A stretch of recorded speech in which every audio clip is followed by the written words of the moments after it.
called on rich countries to increase funding to developing countries to tackle climate change as global heads of state convene for a two-day summit at the start of the UN's COP26 climate conference. The need for greater investment in climate adaptation activities across Africa is what President Uhuru Kenyatta is expected to assert as he joins global leaders with different meetings planned for the next coming days. It is another opportunity for the president to talk up his climate agenda on the global stage. Calvin Kodalo with that story. We also call for an education system that encourages critical thinking and a strong awareness of the importance of contributing to social peace and unity.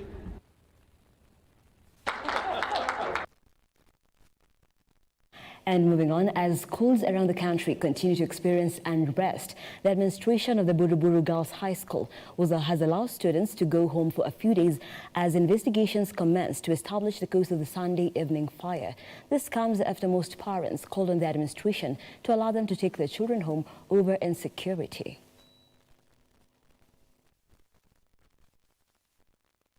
Justice Roslyn Nambuye, Wanjiru Karanja and Imana Laibuta have granted the order's pending ruling on November 19th that ordered President Uhuru Kenyatta to appoint 6 judges he rejected within a period of 2 weeks.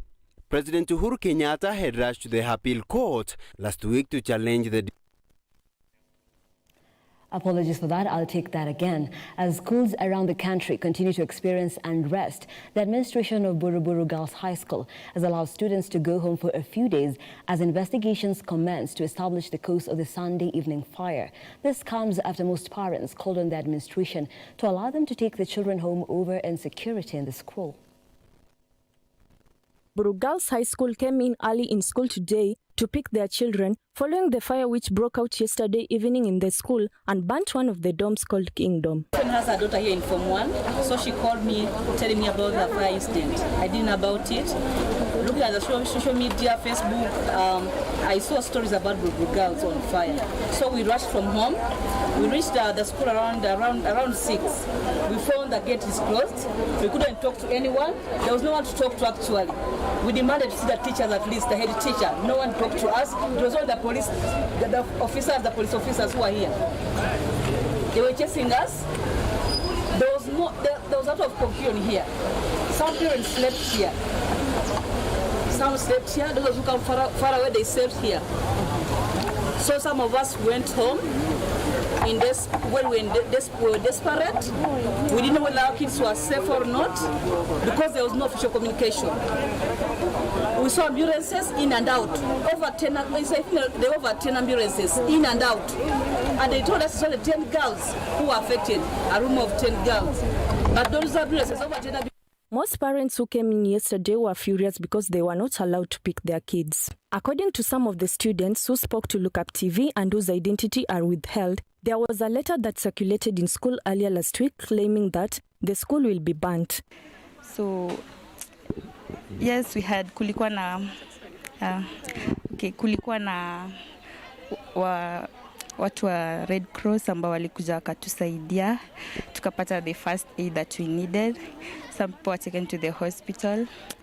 And this situation inafanyika sai, as in, like, for me, like a Form 4 student, tunakuwa traumatized. We're not feeling good. Shule zingine watu wako wanasoma. Sisi hapa tunaenda nyumbani. Tulikuwa tunajua tutachoma shule, lakini hatukuwa tunajua ni wakati upi wala ni siku gani, lakini tulikuwa aware. So the principal alikuwa anajua, but hakuna actions ambayo alifanya. So pia sisi tunaumia sana juu alikuwa anajua, lakini for our security hakuna kitu alifanya. So yeah, tuna feel vibaya sana. The principal of the school, after receiving reports concerning the letter, dared the students to burn the school. The Kingdom dorm, which was burnt, contained 45 units with 12 students in each cube. The injured students have been taken to Nairobi Metropolitan Hospital and Jama Hospital in Nairobi. Westlands Member of Parliament Timothy Wanyonyi, who was at the school today, urged the parents to stay calm and not to put emotions into the situation. There has been unrest in most high schools lately. Recently, one of the dorms, Moikabarak High School in Eldoret, was burnt. Yesterday, students from Keve Girls in Vihiga County riot, claiming there was insecurity in school. Thank you, Celine, for that story. And do stay with Look Up TV at 7 p.m. Tarifa Kuu, where Sally Limo will be talking to experts regarding the continuous unrest in schools that has been witnessed in the last about 3 weeks to 4 weeks this month. And let's continue. The Court of Appeal has suspended judgment ordering President Uhuru Kenyatta to appoint 6 rejected judges within a period of 2 weeks. This comes after President Uhuru Kenyatta, through his lawyer Waweru Gatonye, moved to court to appeal to a petition against the High Court order. Shadra Karere reports.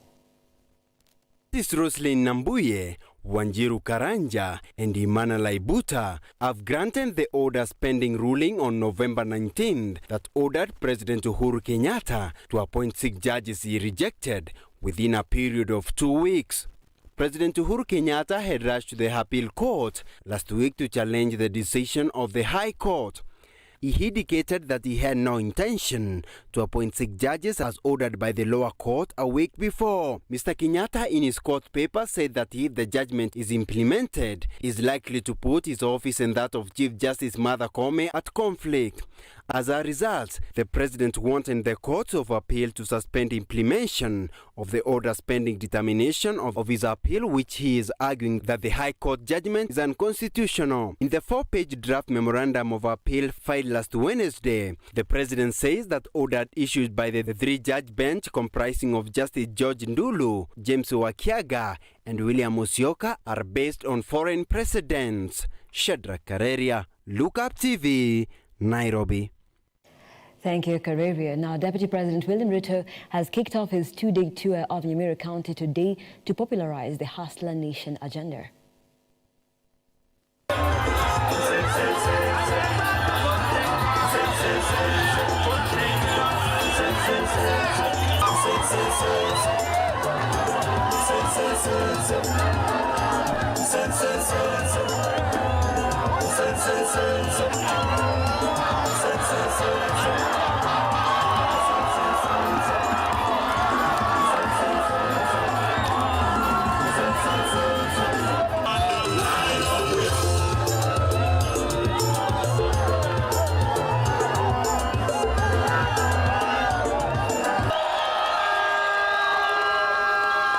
Tubadilishe uchumi, tuweke pesa ya serikali katika miradi na mipango ambayo itapatia hawa vijana nafasi ya ajira kwanza. Tubadilishe uchumi, tuweke pesa kwa sako ya mama mboga na bodaboda na hawa wafanyabiashara wadogo, wawache kusumbuliwa na Shailo na wawache kusumbuliwa na Fuliza. Hii nimesema kwa vyovyote, mbele na nyuma, kulia na kushoto, milima na maponde, tutasaidia huyu mtu wa chini, ule ambaye hana kazi mpaka apate kazi, na yule biashara yake ni ndogo mpaka hiyo biashara ikuwe kubwa, na yule mkulima mpaka aweke pesa kwa mfuko. UDA! UDA! Mwisho. Hiyo vile vile nilikuja kuanzisha mwaka uliopita, na tutakamilisha kwa manufaa ya watoto wa Nyamira, na tunasema lazima kuwe na shule ya ufundi na teknolojia kwa manufaa ya watoto wa hapa, wapate ujuzi wa ufundi na teknolojia, ndio waungane na vijana wengine katika kupeleka maendeleo ya taifa letu mbele. And away from politics, the state is finally expected to pay out billions of shillings to more than 516 landowners in Turkana County after a British exploration firm, Talo Oil, presented a clear plan for oil production in South Lokichar Basin. David Kasimbele reports. Energy Principal Secretary Andrew Kamau said that preparations for the compensation payouts will start this week. According to Rahil Da and Keith Hill, who are the Chief Executive Officers of Talo Oil and Africa Oil respectively, the work in Turkana is set to begin today. They say that now that they have better clarity, they can now go ahead and acquire that land and purchase it from the people who are there. Talo and Africa Oil have a joint venture for the Turkana Oil project. Talo officials said last week that the exploration firm had stepped up the search for a strategic partner to help implement a development plan for oil production in Turkana County. This will pave the way for the plan of the development of a pipeline and oil processing facility in the basin that includes $3.4 billion, which is approximately 373.6 billion Kenyan shillings investment for upstream activities. Tullow Oil Company, which entered Kenya in 2010, last month presented its long-awaited revised development plan for oil production in Kenya for approval. News of the compensation plans initially announced by the state in 2019 comes as good news for landowners at a time the oil project had faced headwinds. In a Gazette notice dated Friday, February 8, 2019, the National Land Commission LLC said that the planned acquisition would affect more than 516 landowners in the Amosing, Ngamia and Twiga oil fields. The National Land Commission said that in persons of Section 107 and 162 of the Land Act 2012, the National Land Commission, on behalf of the Ministry of Petroleum and Mining, State Department of Petroleum, gives notice that the government intends to acquire the land depicted by and falling within the following coordinates in Turkana for upstream development in South Lokichar oil project. The land acquisition process for construction of the Lokichar-Lamu pipeline, whose implementation was set for last year, had faced headwinds, with local leaders reportedly maintaining a hardline stance on the issue. In 2019, the Turkana County government went on court seeking conservatory orders to stop the implementation of the NLC's decision to acquire the indigenous ethnic land, even as Governor Josephat Nanok and Turkana South MP James Lomenen complained about lack of transparency. Nanok had urged NLC proceeded to initiate the acquisition of the land in total disregard of the Constitution and the Land Act. Governor Nanok said that the county government is the custodian of the community land and must included in such processes, such as compulsory land acquisition, and therefore must be involved for fruitful consultations. According to the revised plan presented by Tullow, the construction of the pipeline is expected to take about 3 years. Tullow's latest oil development project will cost a higher gross budget of about $3.4 billion, that is equivalent to 373.6 billion Kenyan shillings, owing to the changes in its initial design to incorporate a bigger processing facility and oil pipeline. Tullow, which struck oil 9 years ago, has been under pressure from Kenya to develop the Turkana oil wells that it expects to produce up to 120,000 barrels per day once production starts. Kenya first announced the discovery of oil in Block 10BB and 13T in Turkana in March 2012, raising hopes of petrol dollars needed to fuel economic growth, but the country is yet to fully commercialize crude oil. Kenya had set in December 2021 deadline for Tullow to present a comprehensive investment plan for oil production in Turkana, or risk losing concession on 2 exploration fields in the area. David Kasembeli, Lookup TV, Nairobi. And that story by David Kasembeli takes us to a very fast break here on Trending News. But just to sample a bit of your feedback, Karewia Shadrack says, I'm following up. Thank you. Mutai Caroline says, good work there, Celine Nyangere. Celine from the newsroom, I hope you can hear this, and I'll be sure to let her know. Keep those comments coming in at Lookup TV on Twitter, Lookup TV on Facebook, and don't go too far.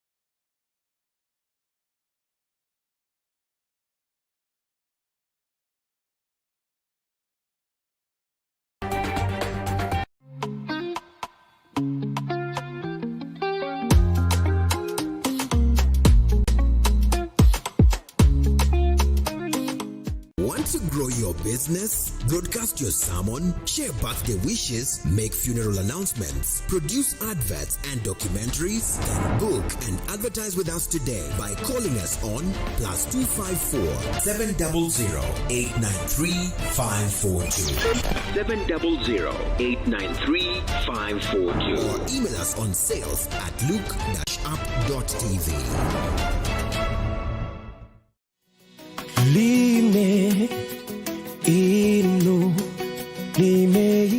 Many of your problems, you, and I mean you, must pray for them.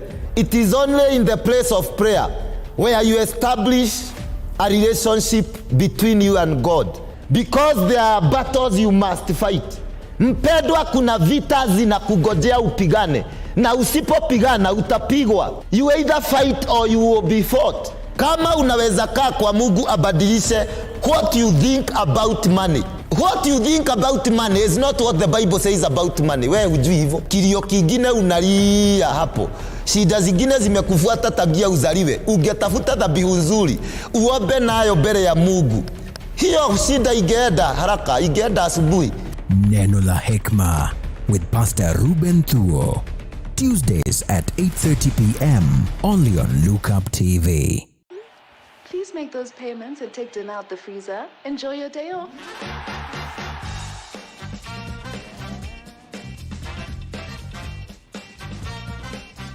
Hey.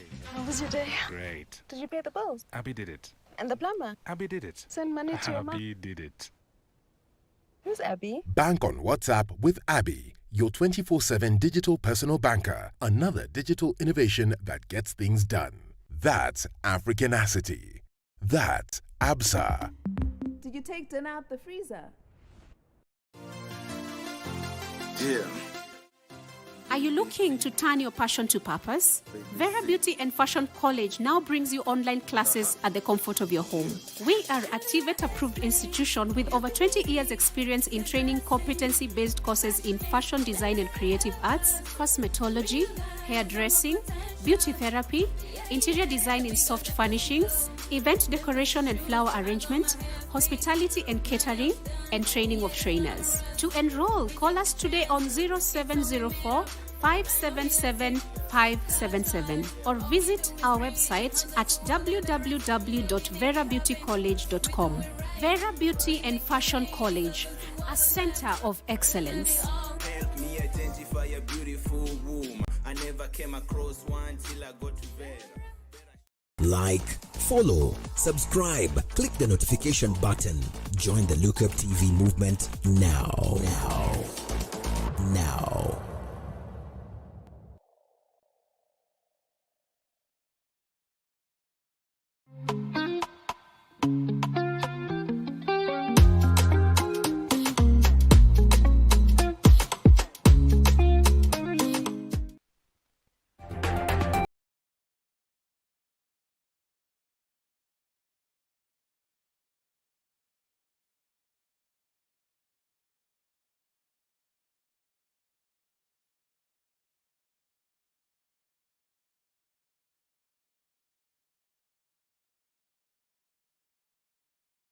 Back. Thank you so much for staying with Look Up TV. The hashtag is trending news. Nancy Nalima here and Josephine Ouko on the sign language. Keep those comments coming in. What's trending wherever you are at Look Up TV on Twitter, Look Up TV on Facebook, and we'll continue to give you stories that are making headlines at this hour. Let's continue.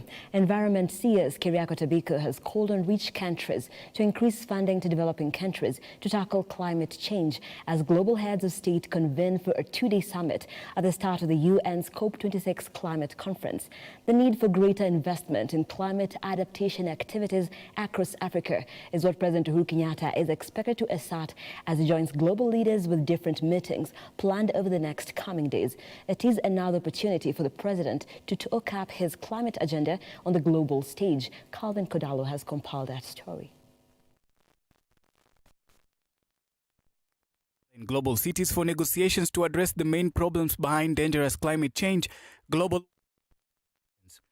On its 25th year, the United Nations Conference on Climate Change is taking place in Glasgow, Scotland, with major leaders including United States President Joe Biden and also Prime Minister Boris Johnson expected to take part in the conference. This year's conference aims to get countries to commit to ambitious carbon emission reduction targets by the year 2030 as part of efforts to ensure that global carbon emissions plummet to an extent that the amount of emissions produced is not more than the amount that can be offset. However, Kenya and Africa's attention will be zeroed in on climate change adaptation financing, which has been a sticking point since the first conference dubbed the Kyoto Protocol in 1997. Africa is responsible for just over 3% of the carbon emissions that are blamed for much of the damage that has led to global warming and precipitated extreme weather and climate events, including floods and drought, which affect agricultural productivity across a continent for which farming is a key source of food and livelihood. It is estimated that 2 million people on the continent are dealing with starvation that has been exacerbated by climate change. African delegations will be seeking concrete financing plans from the United States, the European Union and China, who are collectively responsible for about 60% of global carbon emissions, to go towards green economy projects meant to curb global climate change. Adaptation has to also be matched with adaptation finance. Right? Kenya has been struggling, like most other African countries, developing countries that are the least emitters, struggling to mobilize its own internal resources. And there has not been, and this I'm sure will be evident shortly as we begin tough negotiations. The developed countries who are actually the largest, the biggest emitters, and bear the greatest responsibility, are not doing their job. They're not doing their part. They are not supporting us in terms of finances, in terms of technology and capacity. And so priority for us is adaptation and adaptation finance. I'm sure you've been hearing about the $100 billion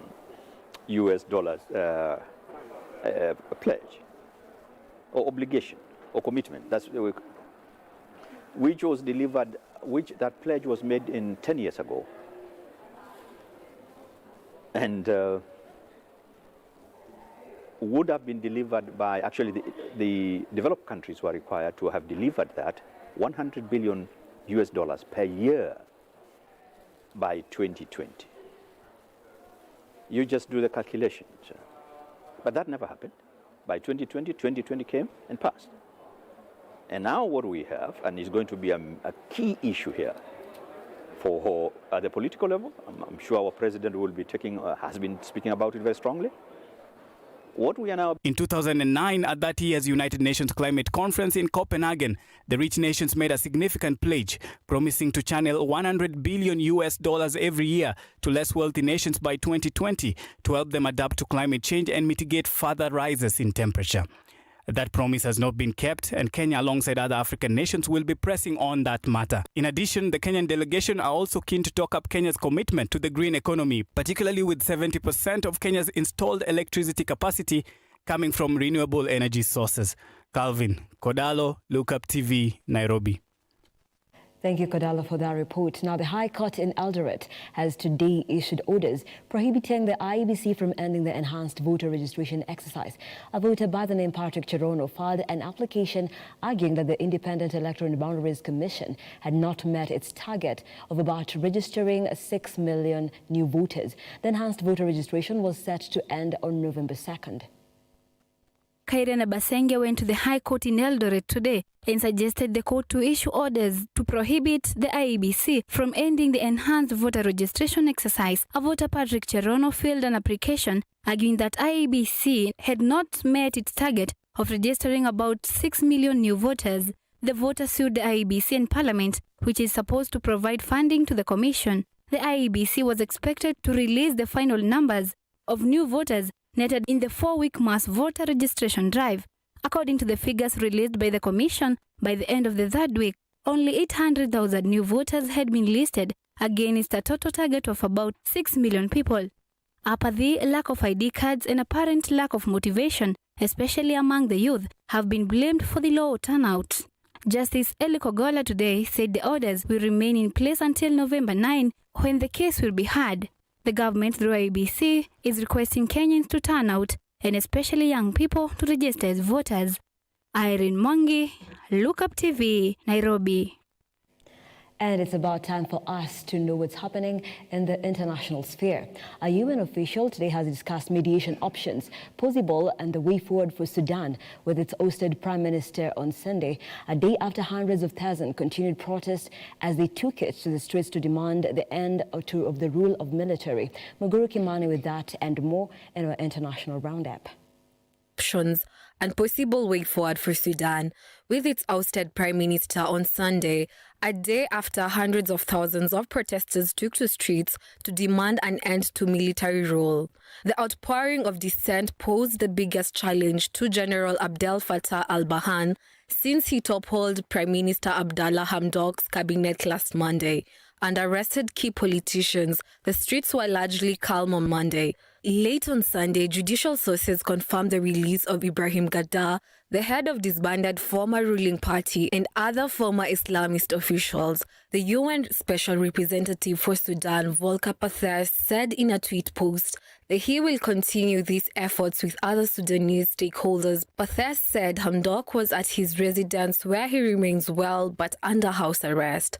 Sources close to Hamdok said that Hamdok has demanded the release of the detainees and a return to the pre-coup power-sharing agreement before negotiating further. The proposal, which the sources say has been presented to all sides, will do away with the 14-member power-sharing Sovereign Council in favor of 3-person honorary council. The Central Committee of Sudanese Doctors said military forces shot dead 3 people during nationwide protest in Sudan on Saturday, and at least 15 protesters have been killed in clashes with Security Council this week. The Central Committee of Sudanese Doctors said military forces shot dead 3 people during nationwide protest in Sudan on Saturday, and at least 15 protesters have been killed in clashes with security forces this week, and some 245 people were injured on Saturday. Their demands range from handover of power to civilian in full criminal charges against coup leaders. Elsewhere, South Africa started voting on Monday in municipal elections with the ruling African 16, including the representative political and commercial capitals, Pretoria and Johannesburg. President Cyril Ramaphosa, who remains popular, promised on the campaign trail to make service delivery a priority.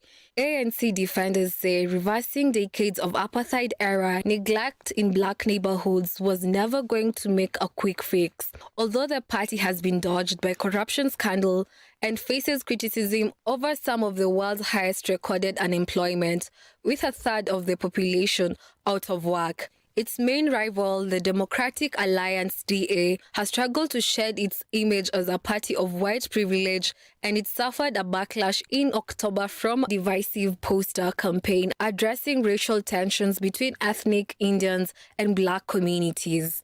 Mogoro Kimani, Look Up TV, Nairobi. Thank you, Mogoro Kimani. And at this moment, we'll be looking at trending topics. It wouldn't be trending news if we didn't look at what's trending across social. And one of the trending hashtags is Agnes Wanjiru. And this is following Inspector General Hilary Mutyambai, his engagement that happens on Monday every day on his Twitter. And they say that is opening the case of Agnes Wanjiru. Now, she is a Kenyan woman who was killed by a British soldier in Laikipia in 2012. And the soldier allegedly laughed about it and joked about it on Facebook. So due to the amount of pressure that Kenyans have been putting on the office of the Inspector General, the case is set to be open. Now I'll be just sampling a bit of your feedback on the same. And Loki says, this is really hard to read. Justice for Agnes Wanjiru. Her name needs to be held high. And the Sunday Times had also reported that they discovered that the British soldier accused of killing a young mother before dumping her body in a septic tank in Kenya while on training. He bragged about it, and now the Inspector General of Police has picked it up and said that the case is going to be open, and has called on different governments, has called on the UK government to give their contribution and support in this murder probe. And of course, just to sample some of your feedback, Larry Madowa says a British soldier allegedly had sex with a Kenyan woman in Nanyuki, killed her, threw her body in a septic tank and flew home. The British Army reportedly covered it up, and Kenyan authorities didn't do much about it. But now the Inspector General of Police has said that the case is soon to be opened and a probe begins. And just to sample some more of your feedback, Robert Olai says British soldiers joked about Agnes Wanjiru's murder on Facebook. That has actually got very many Kenyans raging because of a mockery, quote unquote. And IG Mutyambai orders the reopening of Agnes Wanjiru's murder case, that is Kenya Kwetu, and this will indeed get justice for Agnes's family. And that is it from what's trending across social. And just to sample some of your feedback on Facebook, I will be taking that in just a few. Right. David Kasembeli says, watching live from Lavington. Thank you, David Kase. And Hebrews Walan says, good job, Nalima. Thank you so much, Hebrews. Thank you for your support. And Namsham Tar says, thanks for informing us. It is my pleasure. Keep it Look Up TV for this and more in the subsequent bulletins. Fiona Kenga says, I'm concerned about the fires in school. Something needs to be done to curb the indiscipline before it gets out of hand. And remember, like I told you before, at 7 p.m. Tarifaku, Sally Lima will be talking to different experts, parents and students as well, just to get to the bottom of it. Why is there so much unrest across high schools in the country as of right now in the last 3 weeks? Brian Okechamoy says, tuned in from Mombasa Road, thank you. And Ari Mwangi says, thanks Nalima, and hope the IEBC will add more time for voters registration. Remember, the exercise was supposed to end tomorrow, November the 2nd, but it has been postponed by the court to November the 9th. We'll be telling you that and so much more in our subsequent bulletins. That is it from us here on Trending News. I am Nancy Nalima, and Josephine Ouko is our sign language interpreter for today. Do have yourselves a pleasant evening.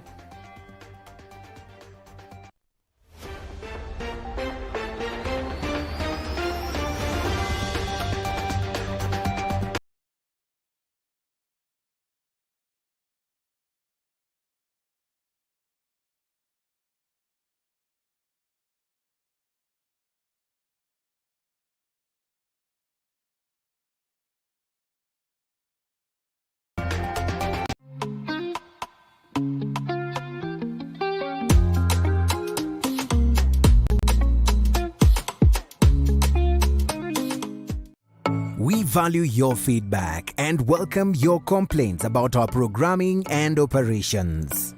Feel free to get in touch with us through 0700 893 542 or send us an email to views@look-up.tv. We can't wait to hear from you.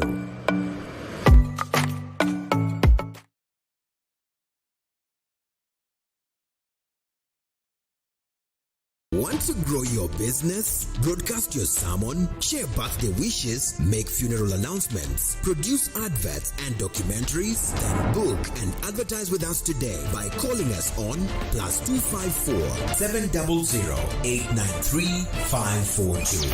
700 893 542. Or email us on sales@look-up.tv. The future of money is simple, like unlocking possibilities with a smile and having the world in the palm of your hand.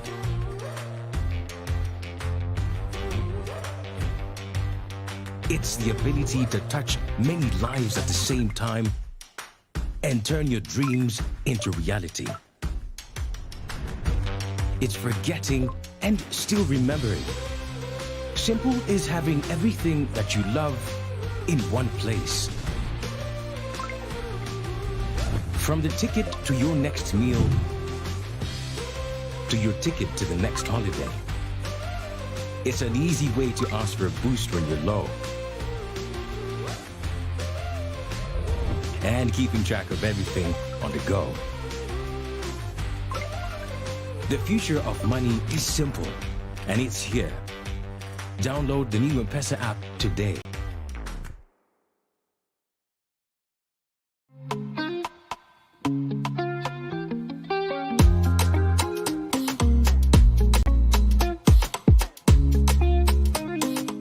The following program is rated PG. Parental guidance is recommended.